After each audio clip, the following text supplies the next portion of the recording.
आज का विषय है कपास की बुआई के बाद पौधे को मर रोग से कैसे बचाया जाए। पानी बाष्पोत्सर्जन के द्वारा ऊपर उड़ जाता है और जो क्षार होता है वो क्षार जमीन के ऊपरी सतह पे और पौधे के आसपास में जमा हो जाता है। पहली हल्की हल्की बारिश होती है तो उस बारिश के पानी के साथ जो ऊपरी परत में उपस्थित क्षार है वो घुल के पौधे के जड़ क्षेत्र में चला जाता है। इस समस्या का एक ही सही और अच्छा समाधान है बायो फर्टिलाइजर का उपयोग करना।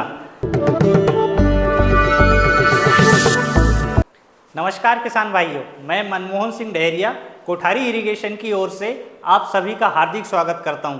किसान भाइयों, आज का विषय है कपास की बुआई के बाद पौधे को मर रोग से कैसे बचाया जाए। किसान भाइयों, जैसे कि प्री सीजन के पहले ही अप्रैल और मई के महीने में कपास की बुआई सारे किसान ड्रिप के साथ करते हैं। जैसे ही मानसून शुरू होता है और पहली हल्की बारिश पड़ती है, अप्रैल और मई के महीने में कपास की बुआई कंप्लीट हो जाती है। जैसे कि जानते हैं, राजस्थान के एरिया में बहुत ज़्यादा मात्रा में गर्मी होती है, गर्म हवा चलती है।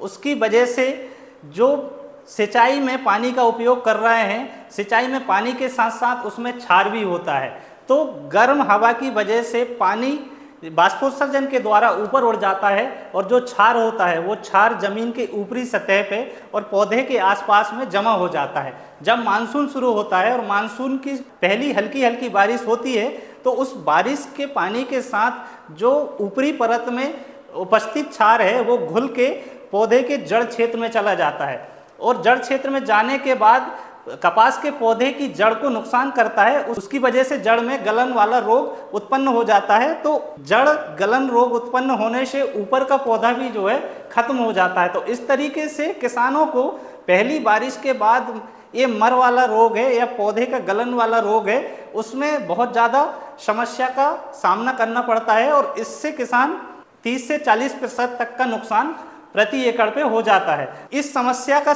एक ही सही और अच्छा समाधान है बायो फर्टिलाइजर का उपयोग करना। बायो फर्टिलाइजर में सबसे पहले एजेटोबैक्टर, दूसरा है पीएसबी कल्चर और तीसरा है ट्राइकोडर्मा विडी। किसान भाइयों, इन तीनों बायो फर्टिलाइजर का उपयोग करना इसलिए आवश्यक है क्योंकि एजेटोबैक्टर नाइट्रोजन फिक्सेशन करता तो है ही, उसके साथ साथ दूसरे पोषक तत्वों को आसानी से जड़ क्षेत्र में उपलब्ध कराने वाला एक वातावरण बनाता है। दूसरा है पीएसबी कल्चर। जैसे कि किसान भाइयों, ऊपरी परत में क्षार बहुत ज़्यादा मात्रा में होता है और बारिश का पानी पड़ता है तो वो जड़ क्षेत्र में चला जाता है, उससे ही जो है जड़ का गलन शुरू होता है। तो इसको कंट्रोल करने के लिए पीएसबी कल्चर ड्रिप के माध्यम से देते हैं तो उसको जो है विघटन का काम करता है। इससे वो जो है जड़ गलन की समस्या को दूर करता है। तीसरा कल्चर है ट्राइकोडर्मा विडी।